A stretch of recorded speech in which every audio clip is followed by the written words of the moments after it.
Hello दोस्तों। तो आज हम कोटा के आड़ा चौहानों के बारे में पढ़ेंगे। कोटा के आड़ा चौहान। कोटा में ऐतिहासिक काल से आज तक कृष्ण भक्ति का प्रभाव रहा है। इसी कारण कोटा नाम नंदग्राम भी मिलता है। कोटा को हम नंदग्राम के नाम से भी जानते हैं। 1631 में शाहजहां ने बूंदी नरेश रतन सिंह के पुत्र माधो सिंह को कोटा देकर बूंदी से स्वतंत्र कर दिया। 1631 में शाहजहां ने बूंदी नरेश रतन सिंह के पुत्र माधो सिंह को कोटा देकर बूंदी से कोटा को अलग कर दिया था। कोटा बूंदी रियासत की एक उप शाखा थी। पूर्व में कोटा कोटिया भील के नियंत्रण में था, इसी कारण कोटा नाम पड़ा। कोटा कोटिया भील के नियंत्रण में था। कोटा पर कोटिया भील का आधिपत्य था, यानी इसलिए इसका नाम कोटा पड़ गया। और 1264 ईस्वी में बूंदी राजा राम सिंह के पुत्र राव जेत्र सिंह ने चंबल नदी के पूर्वी किनारे पर कोटिया भील को मारकर अपना राज्य जमाया। 1264 ईस्वी में बूंदी राजा समर सिंह के पुत्र राव जेत सिंह ने चंबल नदी के पूर्वी किनारे पर कोटिया भील को मारकर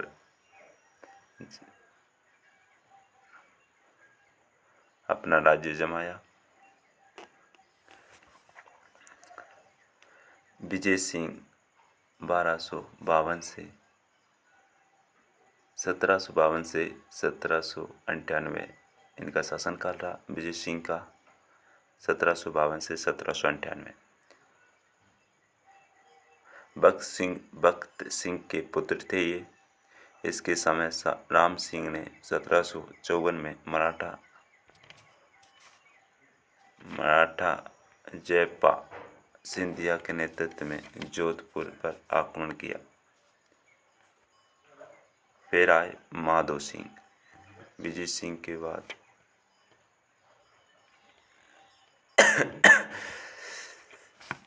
माधो सिंह स्वास्थ्य खराब होने के कारण 1648 ईस्वी में 48 वर्ष की उम्र में निधन हो गया इनका, माधो सिंह जी का।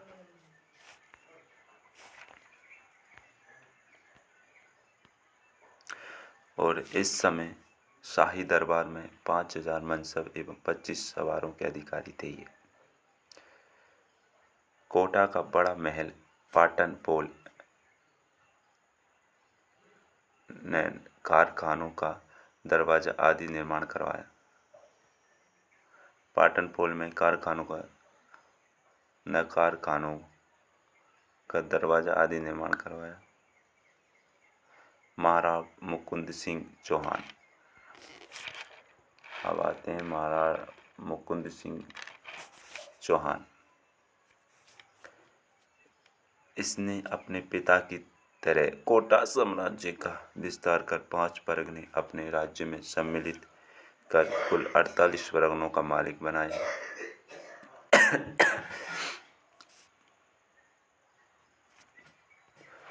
और रानी अवली मेणी मुकुंदरा। महाराजा ने अपनी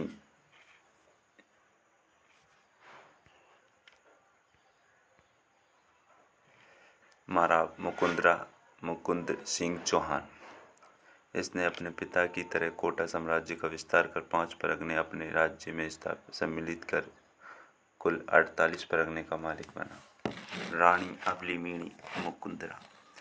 महाराजा ने अपनी पासवान रानी अवलीमीणी के नाम पर अवलीमीणी महल बनवाया। इन्होंने दर्रे की घाटी में मुकुंदरम किले का निर्माण करवाया। इनके समय शाहजहां के पुत्र औरंगजेब, दारा सिख कोट मुराद सूजा के मध्य उत्तराधिकारी लड़ाई हुई। 15 अप्रैल 1658 को मुकुंद सिंह धर्मत के युद्ध में दारा सिखों की तरफ से औरंगजेब के विरुद्ध लड़ते हुए वीरगति को प्राप्त हो गए।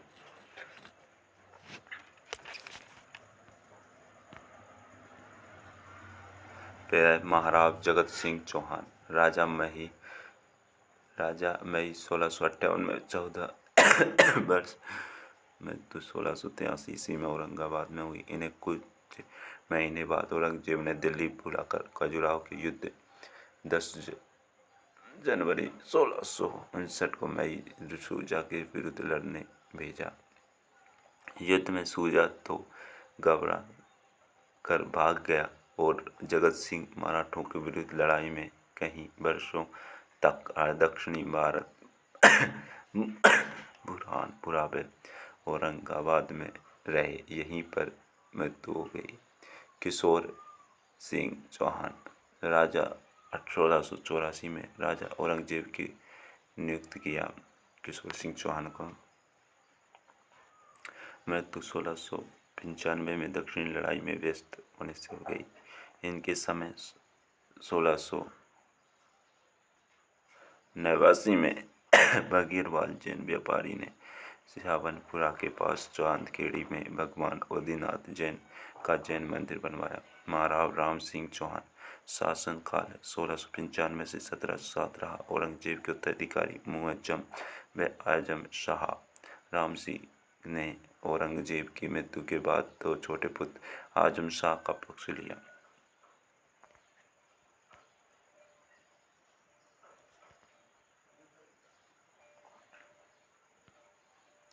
बूंदी के बुद्ध सिंह व आमेर के जय सिंह ने मुअज्जम बहादुर शाह का पक्ष लिया। राम सिंह चौहान जाजब धौलपुर के युद्ध में आजम शाह की ओर से लड़ते हुए शहीद हो गए। राम सिंह ने मराठा तलवार तथा रामपुरा बाजार बसाया। इसके समय कोटा शहर के परकोटे का निर्माण प्रारंभ हुआ। भीम सिंह आड़ा चौहान शासनकाल 1707 से 1720 तक रहा।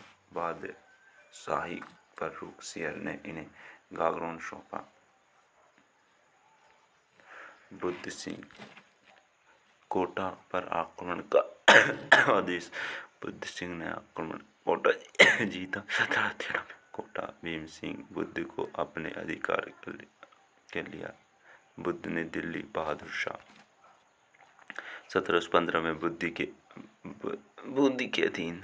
1719 में कोटा की जीत हुई।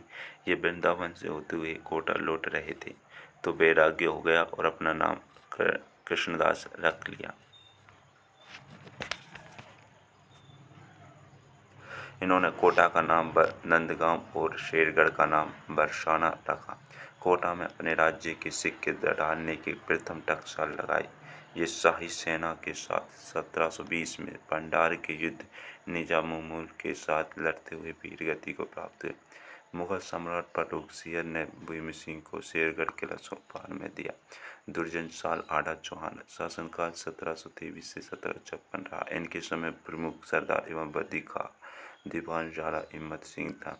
1747 ईस्वी में कोटा व उदयपुर की संयुक्त सेना का जयपुर की सेना से राजमहल टोक का युद्ध हुआ जिसमें जयपुर शासक ईश्वर सिंह की जीत हुई। 1748 ईस्वी में संधि हुई। शत्रुसाल चौहान कोटा शत्रुसाल में बंटवारे का युद्ध 1760 में हुआ। जयपुर सवाई माधो सिंह के बीच शत्रुसाल व सवाई माधो सिंह के बीच बंटवारे का युद्ध 1770 में हुआ। 1760 में सॉरी। और इस युद्ध में जीत का सारा श्रेय जालिम सिंह को दिया जाता है। शत्रुसाल के शासन में कोटा मराठों की शक्ति व नीति का केंद्र बन गया था। महाराव गुमान सिंह चौहान 1764 से 1770 इसने जालिम सिंह को कोटा से निकलवा दिया। जालिम सिंह युद्ध उदयपुर चला गया। कुछ समय बाद जालिम सिंह को वापस कोटा बुलाया लिया और कोटा की रक्षा की। महाराव उदय उम्मेद सिंह चौहान 1770 से 1819 इनके समय कोटा की सारी बागडोर जालिम सिंह के हाथ में थी। जालिम सिंह ने अमीर खां पिंडारी से मित्रता कर शेरगढ़ दुर्ग में सुरक्षित रहने का स्थान प्रदान किया। 1805 में जालिम सिंह ने कोटा की ओर से आई कैप्टन मनमोहन सेन सुन के नेतृत्व में अंग्रेजी सेना को शहर में घुसने नहीं दिया और 26 दिसंबर 1817 में कोटा रियासत की तरफ से औरंगजेब अंग्रेजों से संधि कर ली। जालिम ने मार्च 1818 में गुप्त कब से संधि 2 शर्तें जुड़वा दी। जालिम सिंह उसके उत्तराधिकारी कोटा के कोटा अधिकारी राज्य मंत्री होंगे। महाराव उमेद सिंह व उनके उत्तराधिकारी कोटा के राजा माने जाएंगे। महाराव किशोर सिंह सेकंड 1819 से 1827 में इसके समय भी फौजदार व दीवान का पद जालिम के हाथ में था। कुछ समय बाद जालिम सिंह ने अपने पुत्र जाला माधो सिंह को कोटा का फौजदार नियुक्त कर दिया। स्वयं चारण चले गए। किशोर सिंह सेकंड ने अंग्रेजी सरकार से जुड़ी गुप्त शर्तें हटाने का प्रयास किया परंतु असफल रहे। मृत्यु 1827 में हुई। जालिम सिंह की मृत्यु 1823 में हुई। महाराव राम सिंह सेकंड 1827-1875 1865 है सर, सॉरी। फिर आते हैं 1833 में जाला माधो सिंह की मृत्यु। इनके बाद इनका पुत्र जाला मदन सिंह कोटा का फौजदार नियुक्त हुआ। जाला मदन सिंह व जाला राम सिंह सेकंड के मध्य अनबन हो गई। कंपनी सरकार ने कोटा से 17 परगने अलग कर जाला मदन सिंह को देकर एक नई रियासत झालावाड़ का गठन करने का आदेश जारी किया। 1818 में राजधानी झालरापाटन बनाए। पूर्ण नाम पाटन था। जाला मदन सिंह कोटा का प्रथम स्वतंत्र शासक बना। यह अंग्रेजों द्वारा बनाई गई जो अंतिम रियासत थी।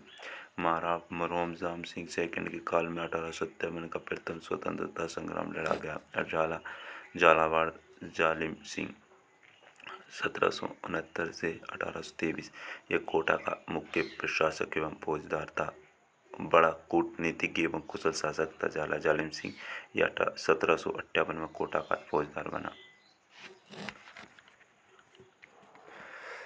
और इसने 1791 में झालावाड़ नगर बसाया।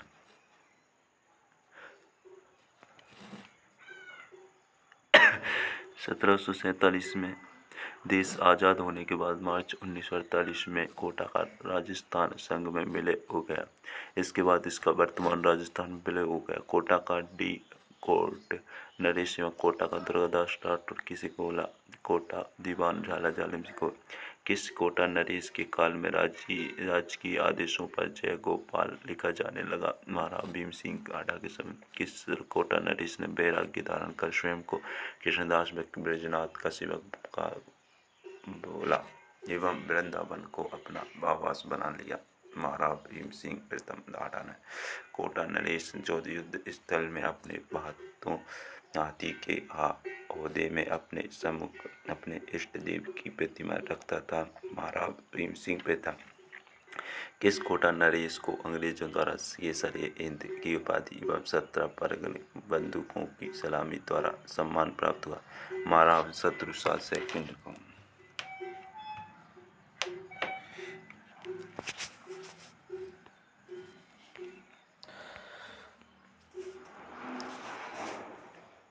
कोटा का कौन सा महाराव शेर के शिकार के दौरान अपने कोटा का कौन सा महाराव शेर के शिकार के दौरान अपनी रानियों को साथ ले जाता था एवं बंदूक चलाने का भी शिक्षण देता था। महाराव दुर्जन साल कोटा महाराव उमेद सिंह के काल में 26 दिसंबर 1817 को ब्रिटिश ईस्ट इंडिया कंपनी से संधि की थी। 1857 के विद्रोही कोटा नरेश राम सिंह सेकंड के समकालीन था। मानव दुर्जन साल ये यहीं पर कोटा के 8 चौहानों का टॉपिक खत्म होता है। अगले टॉपिक के लिए हम कल अपलोड करेंगे वीडियो। तो ओके, थैंक यू।